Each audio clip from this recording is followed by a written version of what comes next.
ಯುವಕರು ಕೇವಲ ತಮ್ಮ ಜೀವನವನ್ನು ಹಾಳು ಮಾಡಿಕೊಳ್ಳದೆ ತಂದೆ ತಾಯಿ ಹಾಗೂ ಮದುವೆಯಾಗುವ ಹೆಂಡತಿ ಮಕ್ಕಳ ಜೀವನವನ್ನು ಹಾಳು ಮಾಡುತ್ತಾರೆ.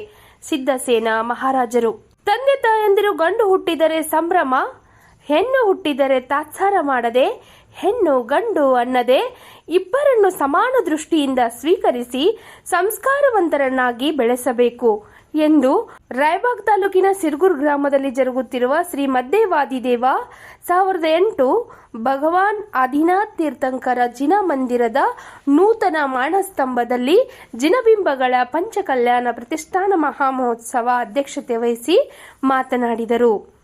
ಎಷ್ಟು ಜನ ಸೊಸೆಯಂದರು ಅತ್ತೆ ಮಾವಂದರಿಗೆ ಕಾಲು ಮುಟ್ಟಿ ನಮಸ್ಕಾರ ಮಾಡುತ್ತೀರಿ? ಹಾಗೆ ಸೀತೆಯಂತ ಸೊಸೆ ಬಯಸುವಿರಿ? ನೀವು ಸಂಸ್ಕಾರವಂತರಾದಲ್ಲಿ ಮಾತ್ರ ನಿಮ್ಮ ಮಕ್ಕಳು ಸಂಸ್ಕಾರದಿಂದ ಬೆಳೆಯಲು ಸಾಧ್ಯ ಎಂದು ಹೇಳುತ್ತಾ, ಹೆಣ್ಣು ಮಕ್ಕಳು ಕುಡುಕರು, ಗಾಂಜಾ, ತಂಬಾಕು ವ್ಯಸನಿಗಳನ್ನ ಮದುವೆಯಾಗದೇ ಇರುವುದು ಒಳ್ಳೆಯದು. ಯಾಕೆಂದರೆ ಅವರು ತಮ್ಮ ಜೀವನವನ್ನು ಹಾಳು ಮಾಡಿಕೊಳ್ಳದೆ ಅವರ ತಂದೆ ತಾಯಿ ಕೊನೆಗೆ ನಿಮ್ಮ ಮಕ್ಕಳ ಜೀವನವನ್ನು ಹಾಳು ಮಾಡುತ್ತಾರೆ. ಆದ್ದರಿಂದ ಏನೇ ಅಪೇಕ್ಷೆ ಮಾಡದೆ ಒಳ್ಳೆಯ ಸಂಸ್ಕಾರವಂತ ಇರುವ ಜಗತ್ತಿಗೆ ಅನ್ನ ನೀಡುವ ಒಬ್ಬ ರೈತ ಒಳ್ಳೆಯ ಕೆಲಸಗಾರರನ್ನು ಮದುವೆಯಾಗಿ ಎಂದು ಕಿವಿಮಾತು ಹೇಳಿದರು. ನಂತರ ನಾಂದನಿ ಮಠದ ಜಿನಶೇನ ಭಟ್ಟಾರಕ ಶ್ರೀಗಳು ಮಾತನಾಡಿ, ಜಗತ್ತಿನಲ್ಲಿ ಹೆಣ್ಣಿಗೆ ಹೆಚ್ಚಿನ ಮಹತ್ವ ಕೊಡುವುದು ನಮ್ಮ ಭಾರತ ಸಂಸ್ಕೃತಿಯಲ್ಲಿದೆ ಹೊರತು ಉಳಿದ ಯಾವ ದೇಶದ ಸಂಸ್ಕೃತಿಯಲ್ಲಿ ಇಲ್ಲ. ಯಾಕೆಂದರೆ ನಮ್ಮ ಭಾರತ ದೇಶ ಇದ್ದರೂ ಕೂಡ ಭಾರತ ದೇಶಕ್ಕೆ ಭಾರತ ಮಾತಾ ಅನ್ನುವ ಸಂಸ್ಕೃತಿ ಭಾರತೀಯರಲ್ಲಿ ಮಾತ್ರ ಇದೆ ಎಂದು ಹೇಳುತ್ತಾ, ನಮ್ಮ ದೇಶದ ಪರಂಪರೆಯಲ್ಲಿ ಹೆಣ್ಣಿಗೆ ಇರುವ ಮಹತ್ವ, ಗೌರವ, ಪೂಜ್ಯ ಭಾವನೆ ಕುರಿತು ಮಾತನಾಡಿದರು. ಸುಮಾರು 9 ಎಕರೆ ಪ್ರದೇಶದ ಭವ್ಯ ಮಂಟಪದಲ್ಲಿ ಜರುಗಿದ ಪಂಚಕಲ್ಯಾಣ ಪ್ರತಿಷ್ಠಾನ ಮಹಾ ಮಹೋತ್ಸವ ಮೊದಲನೇ ದಿನ ಧ್ವಜಾರೋಹಣ ಸೇರಿದಂತೆ ವಿವಿಧ ಧಾರ್ಮಿಕ ಪೂಜಾ ಕೈಂಕರ್ಯಗಳು, ವಿಧಿವಿಧಾನಗಳು ಜರುಗಿತು. ಈ ಸಂದರ್ಭದಲ್ಲಿ ಧನ್ಯಕುಮಾರ್ ಪಾಟೀಲ್ ಯಜಮಾನಿಕೆಯಲ್ಲಿ ಗೊಮಟೇಶ್ ಪಾಟೀಲ್, ಭರತೇಶ್ ಪಾಟೀಲ್, ದಿಲೀಪ ಕೊಳೆ, ರಾವ್ಸಾಬ್ ಐನಪುರೆ, ಕುಲ್ಗೋಡ ಮಾಲ್ಗಾವೆ, ಅಭಿನಂದನ್ ಪಾಟೀಲ್ ಸೇರಿದಂತೆ ಸುತ್ತಮುತ್ತಲಿನ ಪ್ರಮುಖರು, ಗ್ರಾಮಸ್ಥರು, ಸಮಸ್ತ ಜೈನ ಬಾಂಧವರು ಉಪಸ್ಥಿತರಿದ್ದರು.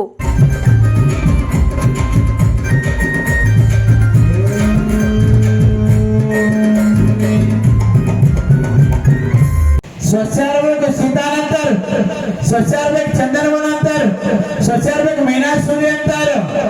ನಾವೆಂತಾರದೇವ್ರಿ? ಸಂಸ್ಕಾರ ನದೀವಿ.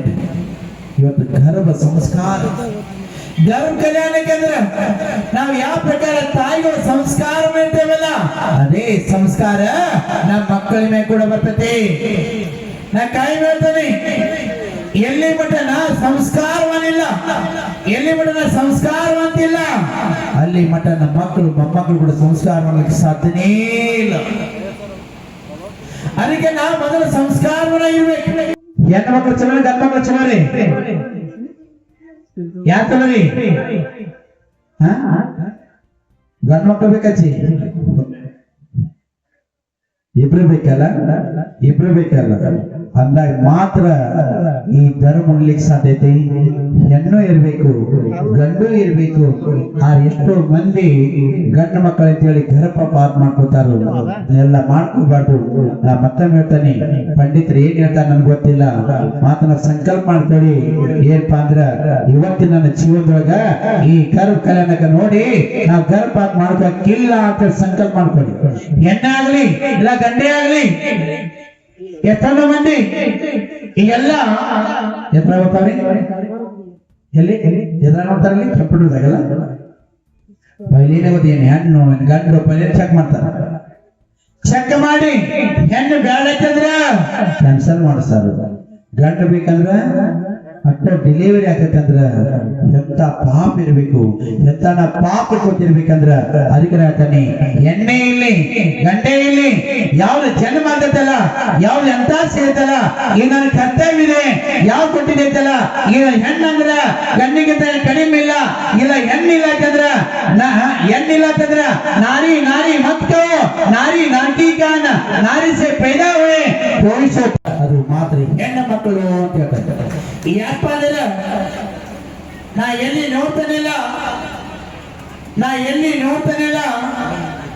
ಆ 100 ಹುಡುಗರೊಳಗೆ 60-70% ಹುಡುಗರು ಸಂಸ್ಕಾರ ಹೀನಾಗಿದ್ದಾರೆ.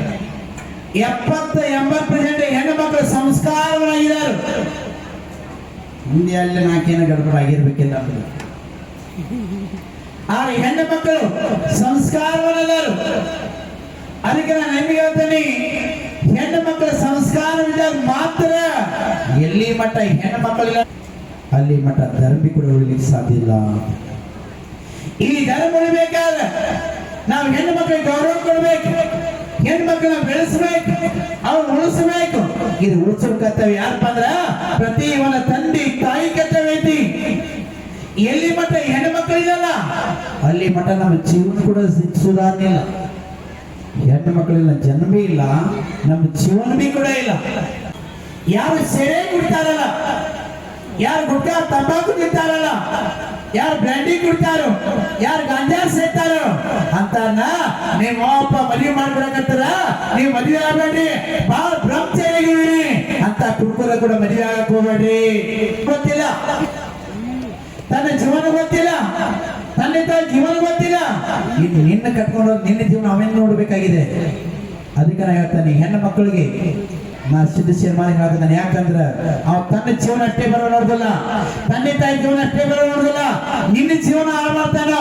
ನಿನ್ನ ಜೀವನ ಅಷ್ಟೇ ಅಲ್ಲ, ನಿನ್ನ ಮಕ್ಕಳ ಜೀವನ ಕೂಡ ಹಾಳು ಮಾಡ್ತಾನೋ. ಅದಕ್ಕಾಗಿ ಅಂತ ಕುಡುಕರಿದ್ರು ಕೂಡ ಅವರು ಕೂಡ ಮದುವೆ ಹಾಕೋಬೇಡ್ರಿ. ಯಾವ ಸೆರೆ ಕುಡಿದಲ್ಲ ಆ ನೌಕರಿ ಮಾಡ್ಲಿ, ರೈತ ಇಲ್ಲಿ, ಗರಿಬೆ ಇಲ್ಲಿ, ಯಾರ ಇಲ್ಲಿ ಆ ಚೇಟ್ ಇದ್ರೆ ಸಾಕು ಅಂತಾರ ಮದುವೆ ಆಗ್ರಿ. ಸಂಸ್ಕಾರವಾನ ಇರ್ಬೇಕು. ಯಾರ ಸಂಸ್ಕಾರವಾನ ಇರ್ಬೇಕಲ್ಲ ಅಂತಾರ ಮಾತ್ರ ಮದುವೆ ಆಗ್ರಿ. ಇಲ್ಪ ಅಂತ ಸಂಸ್ಕಾರವಾನಿಲ್ಲ, ಸಂಸ್ಕಾರ ಹೀನದ,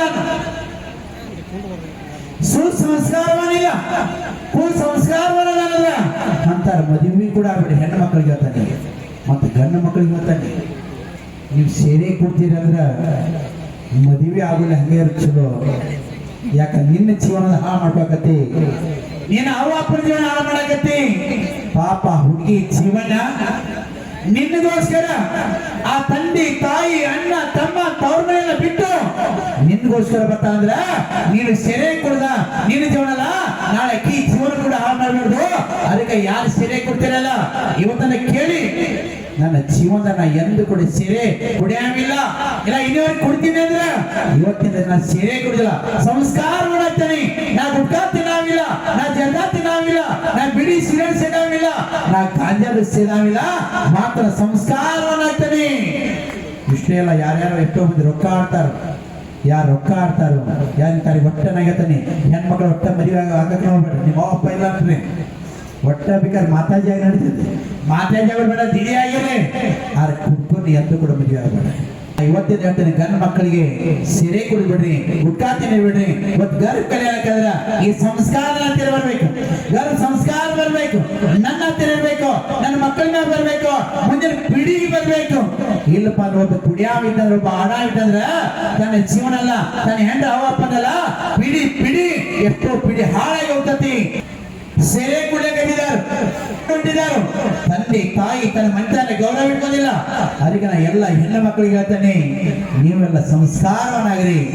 ಯಾರು ಅವನ ಕಡೆ ಆಸ್ತಿ ಐತೆ ಗೊತ್ತಿಲ್ಲ, ನೌಕರಿ ಐತೆ ಗೊತ್ತಿಲ್ಲ, ಯಾರು ಸಂಸ್ಕಾರವನ್ನದಾರಲ್ಲ, ಯಾರು ಹೆಸರಿದ್ರೆ ಇಲ್ಲಲ್ಲ ಅಂತಾರೆ ಗರೀಬರು ಕೂಡ ಮದುವೆ ಆಗ್ರಿ.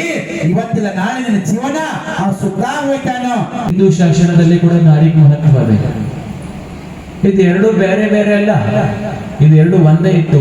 ಆಮೇಲೆ ಪರಂಪರೆಯಲ್ಲೇ ಭೇದ ಆಗಿ ಅವರು ಬೇರೆ ಮತ್ತೆ ಇವರು ಬೇರೆ ಉಳಿತು.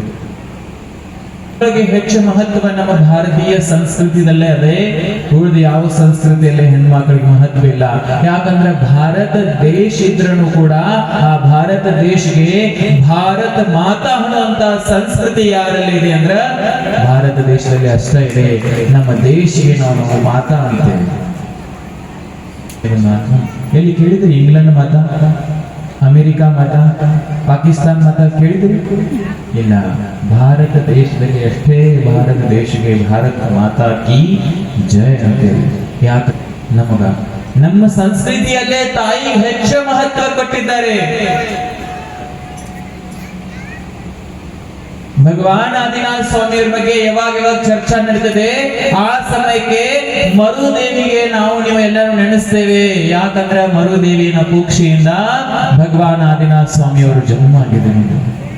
ಆ ಸಮಯಕ್ಕೆ ಮರುದೇವಿಯ ಕುಕ್ಷಿಯಲ್ಲೇ ಗರ್ಭದಲ್ಲೇ ಭಗವಂತರ ಅವತಾರ ಆಗುತ್ತದೆ. ಆ ಸಮಯಕ್ಕೆ ಸೌಧರ್ಮೇಂದ್ರ ಈ ಅಷ್ಟಕುಮಾರಿಕೆಗಳಿಗೆ ಆಜ್ಞೆ ಮಾಡ್ತಾರೋ, ನೀವು ತಾಯಿಯ ಸೇವೆ ಮಾಡ್ಲಿಕ್ಕೆ ಹೋಗಬೇಕು. ಭಗವಾನ್ ಆದಿನಾಥ ಸ್ವಾಮಿ ಗರ್ಭದಲ್ಲಿ ಅವತರಿತ ಆಗೋಕ್ಕಿಂತ ಮುಂಚೆ 6 ತಿಂಗಳ ಭಗವಂತರ ಗರ್ಭದಲ್ಲಿ ಬಂದದ ಮೇಲೆ 9 ತಿಂಗಳ ಈ ತರ ಆ ನಗರ ಅಯೋಧ್ಯ ನಗರಿಯಲ್ಲಿ ರತ್ನವೃಷ್ಟಿಯನ್ನಾಗ್ತಾ ಇರ್ತದೆ. ನೀವು ಗರ್ಭದಲ್ಲಿ ಬಂದ ಮೇಲೆ ಮೇಲಿನ ಒಂದು ಕಲರ್ ಬೆಳಬೇಕಲ್ವಾ? ಭಗವಂತರದ ತೀರ್ಥಂಕರ ಭಗವಂತರ ವಿಶೇಷ ಪುಣ್ಯ. ಅದ ಕಾರಣ ಭಗವಾನ್ ಗರ್ಭದಲ್ಲಿ ಬರೋಕ್ಕಿಂತ ಮುಂಚೆ ರತ್ನವೃಷ್ಟಿ ಪ್ರಾರಂಭ ಆಗ್ತದೆ, ನಗರ ಶುದ್ಧಿ ಆಗ್ತದೆ, ನಗರ ರಚನೆ ಆಗ್ತದೆ. ಆಮೇಲೆ ಗರ್ಭದಲ್ಲೇ ಬಂದದ ಮೇಲೆ ಅತಿಶಯ ಪ್ರಾರಂಭ ಆಗ್ತದೆ. ಗರ್ಭದಲ್ಲಿ ಬರೋಕ್ಕಿಂತ ಮುಂಚೆನೂ ಅತಿಶಯ ಪ್ರಾರಂಭ ಆಗ್ತದೆ. ಆಮೇಲೆ ಭಗವಂತರ ಯಾವ ಸಮಯಕ್ಕೆ ಭೂಮಿ ಮೇಲೆ ಜನ್ಮ ತಗೋತಾರೋ ಆ ಸಮಯಕ್ಕೆ ಸ್ವರ್ಗದ ಅಧಿಪತಿ ಸೌಧರ್ಮೇಂದ್ರ ಕೂಡ ಕೆಳಗಡೆ ಬಂದ ಭಗವಂತರಿಗೆ ಮಸ್ತಕ ಮೇಲೆ ತಗೊಂಡು ಹೋಗಿ ಪಾಂಡುಕ್ಷಿಲೆ ಮೇಲೆ ಜನ್ಮಾಭಿಷೇಕವನ್ನು ಮಾಡ್ತಾರೆ. ಆ ಸಮಯಕ್ಕೆ ಭಗವಂತರಿಗೆ ಎಲ್ಲಕ್ಕಿಂತ ಮೊದಲೇ ಯಾರು ನೋಡಿರ್ಬೇಕು? ಭಗವಂತರ ತಾಯಿ ಆದ್ಮೇಲೆ ಸೌಧರ್ಮೇಂದ್ರ. ಸ್ವರ್ಗದ ಇಂದ್ರದನು ಸ್ವರ್ಗದಲ್ಲೇ ಎಲ್ಲಾರು ಅವನ ಆಜ್ಞೆಯಲ್ಲೇ ಇರ್ತಾರೋ, ಆದ್ರೆ ಭಗವಂತರಿಗೆ ನೋಡುವಂತ ಶಕ್ತಿ ಅವನ ಕಡೆ ಇಲ್ಲ. ಭಗವಂತರಿಗೆ ಮತ್ತೆ ಯಾರು ನೋಡ್ತಾರಂದ್ರ ಸಚಿ ಇಂದ್ರಾಣಿ ನೋಡ್ತಾಳು. ನೋಡಿ, ಭಗವಂತರಿಗೆ ಕೂಡ ನೋಡುವಂತ ಪ್ರಥಮ ದರ್ಶನ ಮಾಡುವಂತ ಶಕ್ತಿ ಯಾರ ಕಡೆ ಅಂದ್ರೆ ಸ್ತ್ರೀಯರ ಕಡೆ ಇದೆ. ನಮ್ಮ ಸನಾತನ ಜೈನ ಸಂಸ್ಕೃತಿಯಲ್ಲಿ ಕೂಡ ಹೆಣ್ಮಕ್ಕಳಿಗೆ ಅತಿ ಹೆಚ್ಚು ವಿಶೇಷ ಮಹತ್ವವನ್ನು ಕೊಟ್ಟಿದ್ದಾರೆ. ಈ ಪೂಜ್ಯರು ಹೇಳ್ತಾ ಇದ್ರು, ಭಗವಾನ್ ಆದಿನಾಥ ಸ್ವಾಮಿಯವರು ಶಾಸನದಲ್ಲಿ ಭಗವಂತರಿಗೆ ಹುಂಡಾವ ಸರ್ಪಿಣಿ ಕಾಲದ ಪ್ರಭಾವದಿಂದ 2 ಹೆಣ್ಮಕ್ಳು ಹುಟ್ಟುತ್ತಾರು. ತೀರ್ಥಂಕರ ಭಗವಂತರಿಗೆ ಯಾವಾಗೂ ಹೆಣ್ಮಕ್ಳು ಹುಟ್ಟೋದಿಲ್ಲ. ಆದ್ರೆ ಆದಿನಾಥ ಭಗವಂತರಿಗೆ 2 ಮಂದಿ ಹೆಣ್ಮಕ್ಳು ಇರ್ತಾರೆ. ಯಾರ? ಬ್ರಾಹ್ಮಿ ಮತ್ತು ಸುಂದರಿ. ಇಡೀ ವಿಶ್ವದಲ್ಲೇ ಹೆಣ್ಮಕ್ಕಳಿಗೆ ಶಿಕ್ಷಾ ಅಂದ್ರೆ ಜ್ಞಾನ ಅಧ್ಯಯನ ಮಾಡೋ ವ್ಯವಸ್ಥೆ ಯಾರು ಪ್ರಾರಂಭ ಮಾಡಿದ್ರಂದ್ರೆ ಆದಿನಾಥ ಸ್ವಾಮಿಯವರು. ಎಷ್ಟು ಮಹತ್ವ ಇಲ್ಲಾಗಿತ್ತು. ಆದಿನಾಥ ಸ್ವಾಮಿಯವರು ವಿಚಾರ ಮಾಡ್ರು, ಮುಂದಿನ ಕಾಲದಲ್ಲಿ ಕೂಡ ಹೆಣ್ಮಕ್ಳು ಶಿಕ್ಷಿತ ಆಗಿರ್ಬೇಕು, ಅವರು ವ್ಯವಸ್ಥಿತ ಆಗಿರ್ಬೇಕು. ಇಂಗ್ಲಿಷ್ ನಲ್ಲಿ ಹೇಳ್ತಾರೆ, ನನಗೇನು ಇಂಗ್ಲಿಷ್ ಹೆಚ್ಚು ಮಾತಾಡಕ್ ಬರುತ್ತಿಲ್ಲ, ಆದ್ರೆ ಮರಾಠಿದಲ್ಲಿ ಏನಂತಾರು? ಅಡಾಣಿ ಆಯಿ ಘರ್ ವಾಯಸಾಯಿ. ಯಾರ ಮನೆಯಲ್ಲಿ ಒಬ್ಬರೇ ಹೆಣ್ಮಕ್ಳು ಶಿಕ್ಷಣ ಪಡೆದಂದ್ರ 100 ಶಿಕ್ಷಕರ ತಯಾರು ಮಾಡುವಂತ ಶಕ್ತಿ ಒಬ್ಬರ ಹೆಣ್ಮಕ್ಳಲ್ಲಿ ಇರ್ತಿದೆ. ಅದ್ರ ಬಗ್ಗೆ ವಿಶೇಷ ನಡೆದಿದೆ. ಯಾಕಂದ್ರೆ ಗರ್ಭ ಜನ್ಮ 2 ದಿವಸ ಹೆಣ್ಮಕ್ಳ ಬಗ್ಗೆ ಚರ್ಚೆ ಶುರು ನಡೆದಿದೆ. ಆಮೇಲೆ ದೀಕ್ಷಾ ಕಲ್ಯಾಣಕ, ಕೇವಲ ಜ್ಞಾನ ಮತ್ತು ಮೋಕ್ಷ ಕಲ್ಯಾಣಗಳಲ್ಲಿ ಗಂಡು ಮಕ್ಕಳ ಬಗ್ಗೆ. ಆದ್ರೆ ಪ್ರಾರಂಭ ಲೇಡೀಸ್ ಫಸ್ಟ್. ಈ ಸಭಾದಲ್ಲಿ, ಈ ಪೆಂಡಾಲದಲ್ಲಿ ಕೂಡ ಹೆಚ್ಚು ಸಂಖ್ಯೆಯಲ್ಲಿ ಯಾರು ಕೊಟ್ಟಿದ್ದಾರೆ ಅಂದ್ರೆ ಹೆಣ್ಮಕ್ಳ. ಪಂಚಕಲ್ಯಾಣ ಆಗಲಿ, ವಿಧಾನ ಆಗಲಿ, ವಿಧಿ ಆಗಲಿ, ಯಾವುದು ಜೈನ ಧರ್ಮದ ಕಾರ್ಯಕ್ರಮ ಇದ್ರೆ ಹೆಣ್ಮಕ್ಳು ಹೆಚ್ಚು ಸೇರ್ತಾರೋ. ಯಾಕಂದ್ರೆ ನಮ್ಮ ಸಂಸ್ಕೃತಿ ಉಳಿಬೇಕಂತ ಎಲ್ಲಕ್ಕಿಂತ ಹೆಚ್ಚು ಪ್ರಯತ್ನ ಪಡುವಂತವ್ರು ನಮ್ಮ ಹೆಣ್ಮಕ್ಳು.